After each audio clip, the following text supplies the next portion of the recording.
రాహుల్ గాంధీ చేసిన ఎన్నికల రిగ్గింగ్ వ్యాఖ్యలు వివాదాస్పదంగా మారాయి. 2024 మహారాష్ట్ర అసెంబ్లీ ఎన్నికల్లో రిగ్గింగ్ చేసే బీజేపీ గెలిచిందని ఆరోపించారు రాహుల్ గాంధీ.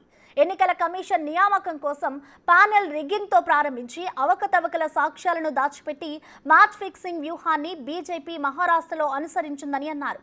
అంతేకాకుండా త్వరలో జరగనున్న బీహార్ అసెంబ్లీ ఎన్నికల్లో మ్యాచ్ ఫిక్సింగ్ పునరావృతం కానుందని రాహుల్ హాట్ కామెంట్స్ చేశారు.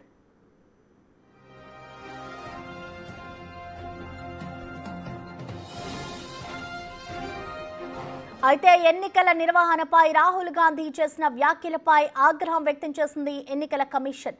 రాహుల్ వ్యాఖ్యలు పూర్తిగా నిరాధారమని, చట్టపాలనను అవమానించడమేనని కమిషన్ మండిపడింది.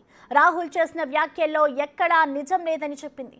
సాక్ష్యాలు లేకుండా పదే పదే ఎవరు ఆరోపణలు చేసినా వారికి చట్టం పట్ల గౌరవం లేదనే అభిప్రాయానికి తావిస్తోందని, నిష్పాక్షిక ఎన్నికల కోసం అవిశ్రాంతంగా కృషి చేస్తున్న ఎన్నికల సిబ్బంది నైతిక స్థైర్యాన్ని దెబ్బతీస్తుందని ఘాటుగా విమర్శించింది.